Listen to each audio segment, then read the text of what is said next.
2017 से लाल बत्ती पर रोक लगा दी गई है। ना चाहते हुए भी नेताओं अधिकारियों को लाल बत्ती का मोह छोड़ना पड़ा, लेकिन धीरे धीरे अब लाल बत्ती की जगह हूटर ने ले ली है। तो अब नेतागण सड़क पर हूटर बजाकर वीआईपी अपने आने का एहसास करा रहे हैं।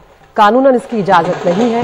हूटर लगाने की अनुमति चुनिंदा वाहनों को ही मिलती है, जिसमें इमरजेंसी सेवा में लगी एम्बुलेंस, फायर ब्रिगेड और कुछ खास परिस्थितियों में पुलिस वालों को हूटर के इस्तेमाल की इजाजत दी गई है।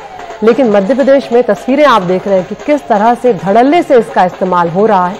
खुद कानून बनाने वाले मंत्री, विधायक कानून तोड़ते हुए नजर आ रहे हैं। देखिए आप तस्वीरों में।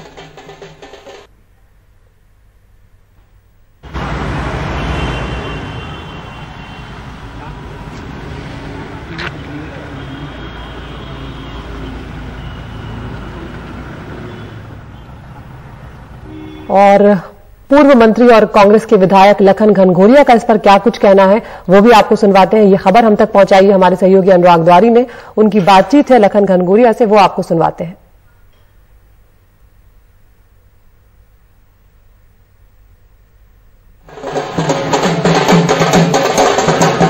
लाल बत्ती बैन हो गई और अब कई सारे सत्तारूढ़ दल के नेता, मंत्री और सारे हूटर लगा के घूम रहे हैं। क्या नया वीआईपी कल्चर तो नहीं है ये?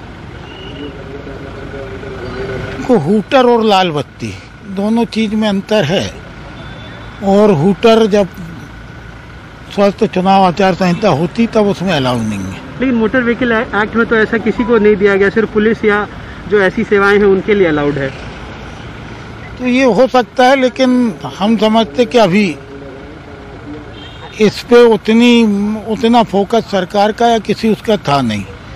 जनरली ज्यादातर विधायक और दीगर जनप्रतिनिधि, विधायक तो ठीक है जी, दीगर जनप्रतिनिधि भी उसका यूज करते। जिस दिन सरकार बहुत स्पष्ट कर देगी उस दिन वो भी बस बंद हो जाएगा। शुक्रिया। तो यहाँ पर एक तरह से सफाई देते हुए मंत्री जी नजर आए। यहाँ पर जो कांग्रेस के पूर्व विधायक रह चुके हैं, यहाँ पर गोपाल भार्गव जो कि पीडब्ल्यूडी मंत्री हैं, उनसे हमारे सहयोगी अनुराग द्वारी की बातचीत आपको सुनवाते हैं। सुप्रीम कोर्ट ने ये लाल बत्ती और हूटर्स पर पाबंदी लगा दी थी, पर अब देख रहे हैं कि काफी सारे लोग अब हूटर नई लाल बत्ती बन गई है। नहीं, लाल बत्ती तो नहीं है। ये बात जरूर है कि भीड़ भाड़ जब ज्यादा होती है, क्राउड होता है, लोग हटते नियम मवेशी इत्यादि हैं, तो इस कारण से भी आवश्यकता कभी पड़ती होगी। अभी अपनी अपनी शिक्षा के ऊपर है, हालांकि कोई मैंडेटरी नहीं है। और अनुराग द्वारी हमारे साथ जुड़ गए। अनुराग, ये जो तस्वीरें आप लेकर आए हैं, जो खबर आपने पहुंचाई है दर्शकों तक, वो थोड़ी हैरान भी करती है, क्योंकि मंत्रियों का, विधायकों का, नेताओं का एक अलग ही रसूख होता है। शायद उसमें हूटर की या लाल बत्ती की उन्हें जरूरत भी नहीं है। क्या मानसिकता इसके पीछे आपको लगती है? क्योंकि जब आपकी बातचीत हम सुन रहे हैं, अजीबोगरीब दलील दे रहे हैं यहाँ पर नेता। बिल्कुल अदिति, आगे आप और भी सुनेंगे। कुछ लोग, कुछ माननीय कह रहे हैं कि उनके बच्चों ने लगा दिया था, कुछ कह रहे हैं कि लगा हुआ है, कनेक्शन नहीं है, आवाज नहीं आती है। तो और भी अजीबोगरीब दलीलें आपको सुनने को मिलेंगी। और आश्चर्य है, ये वो लोग हैं जो कानून बनाते हैं और कह रहे हैं कि उन्हें इस बारे में कोई खास जानकारी नहीं है, जबकि सेंट्रल मोटर व्हीकल एक्ट की धारा 119 साफ कहती है कि हूटर भी किन गाड़ियों पर लगा जाएगा, और उसके अलावा जो लगाते हैं 5,000 रुपए जुर्माने का प्रावधान है। ये तस्वीरें जो हमने आपको दिखाई हैं वो विधानसभा परिसर के अंदर की हैं। तो वहां आप समझ सकते हैं कि जहां से कानून बन रहा है, जिस मंदिर से, वहां कानून बनाने वालों के मन में कानून के प्रति क्या वो सोचते हैं। और जहां तक नेताजी कह रहे थे, बिल्कुल सही कह रहे थे, क्योंकि ना सिर्फ मंत्री, पूर्व मंत्री, विधायक, बल्कि विधायक प्रतिनिधि, पार्टियों के प्रवक्ता, यहां तक कि अगर आप गांव में चले जाएं तो सरपंच भी हूटर लगाकर घूमते हैं। आप और हम अगर अपनी गाड़ी में हल्की सी काली फिल्म भी दिख जाए तो पुलिस जुर्माना करेगी, उसे उतरवा देगी। लेकिन न सिर्फ इन गाड़ियों में हूटर लगा है, बल्कि आप देखेंगे तो बहुत काली फिल्म भी लगी हुई है कई गाड़ियों में, और जिन पर कोई भी कार्रवाई नहीं होती है।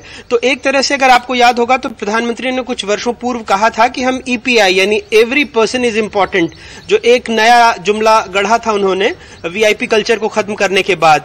लेकिन यहां दिख रहा है कि कौन इंपॉर्टेंट पर्सन है, और उनकी पार्टी के नेता, जिनकी सरकार है, वो भी उनके फैसलों के प्रति कितना उदार हृदय रखते हैं, और क्या क्या नए जुगाड़ अपने देश में ढूंढ लिए जाते हैं, इसकी बानगी है ये। अनुराग, और यहाँ पर कोई एक पार्टी नहीं है, यहाँ पर सभी नजर आ रहे हैं, चाहे वो कांग्रेस हो, चाहे वो बीजेपी हो।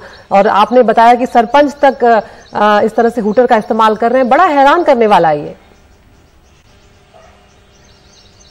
बिल्कुल, ये सर्वदलीय होता है, क्योंकि अगर आप मध्य प्रदेश की विधानसभा में देखें तो यहाँ पर आप और हम अपनी आय पर टैक्स भरते हैं, लेकिन एक साल पहले हमने आपको दिखाया था कि कैसे मंत्रियों की कमाई पर टैक्स भी सरकारी तिजोरी से ही भरा जाता है।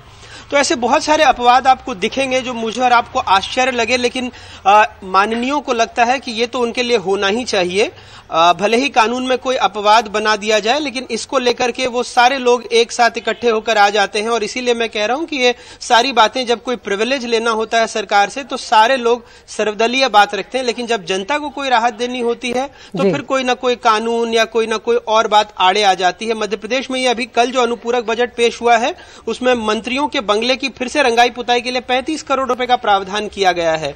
ये वो राज्य है जो FRBM की सीमा को पार कर चुका है और बार बार कर्ज लेने को मजबूर है। तो ये सारी तस्वीरें तो सिर्फ एक बानगी है, दीदी।